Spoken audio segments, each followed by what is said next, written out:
First, we are going to log on to our ArcGIS Online account and open a new map. Here I am looking at the topic of malaria for my ecological hazard.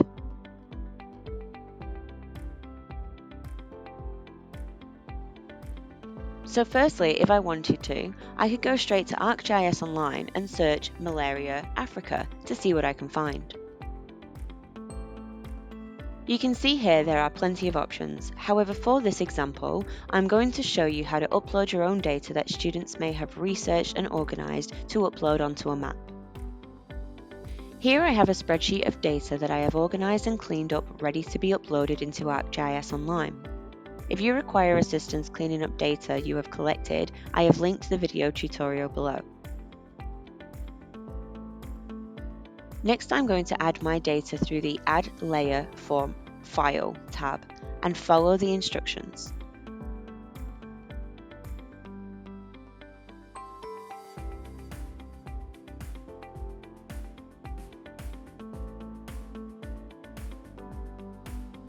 For the location data, I need to select where it is that I'm getting my data from. So in this case, I would have to choose address or place name and select my African country column from my spreadsheet. This is why titles for your columns in Excel are so important. I also need to make sure that my location region is accurate. In this case, I have multiple countries across Africa, so instead of picking just one, I will choose World as my region, as there are multiple places in my dataset. If you had a dataset with cases from just one country, for example the Congo, you could just select Congo.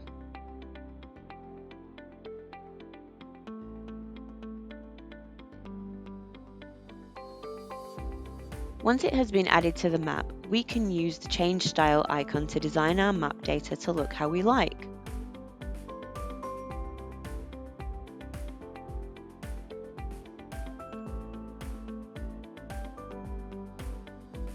If you do need assistance with creating choropleth map from scratch, I have linked the video tutorial here, and I also quickly go through the steps in this video just to remind you.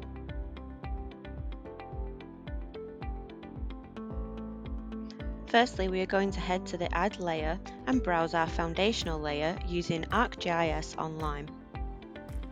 We are going to search World Boundaries and select the Generalized layer from Esri.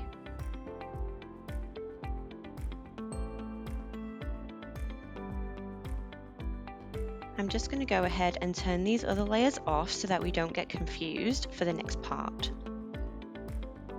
Next, we need to head to the Analysis tab, which in the new version is down the right hand side, and select Tools.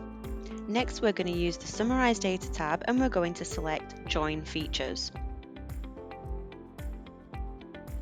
From here, we simply fill out the requirements, ensuring our foundational layer is our target layer and our own malaria data is the joint layer.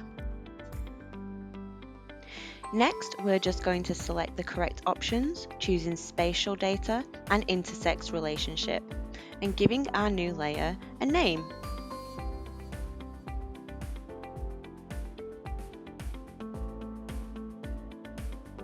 Once we have everything in order, we can run our analysis. A great feature of the new version is we can use this History tab to view our pending analysis. Once our new layer arrives, we can simply style accordingly. For a full guide to styling, please see the link below.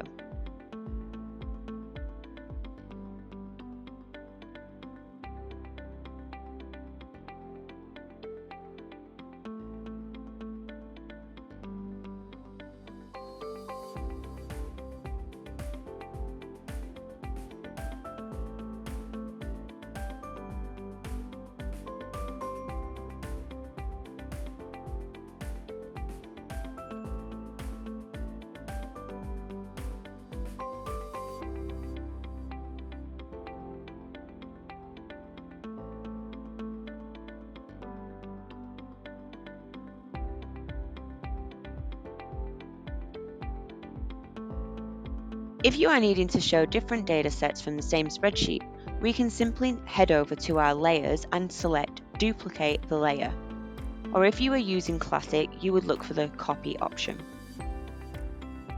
Once we have our extra layer, we can rename it to avoid confusion and simply change that attribute that we can see via our Change Style button. In this case, I have chosen population, and I'm going to choose the size dots option for this. Please note you have several options to use, including dot density and pie charts, which are features specifically for the new map viewer. Lastly, I'm going to design my symbology so that my map makes a little bit more sense. So I'm going to change it to a person icon and select Done to lock in those changes. The next step is an option if you want to take your map even further.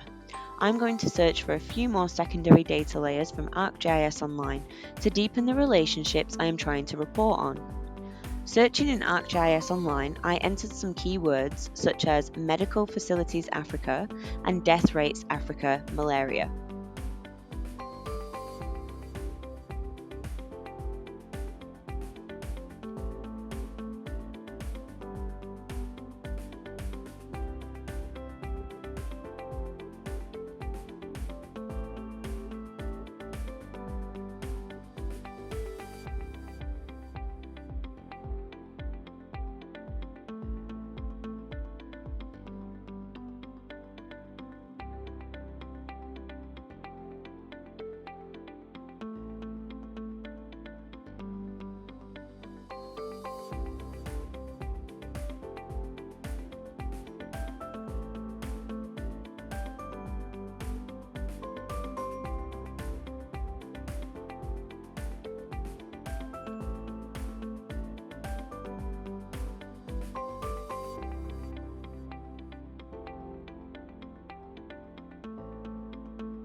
Using these different layers of secondary data, we can begin to formulate a relationship between the attributes. The use of multiple layers and a variety of correlations ensures this map is a sophisticated map, earning those higher marks for the geospatial component of the inquiry project.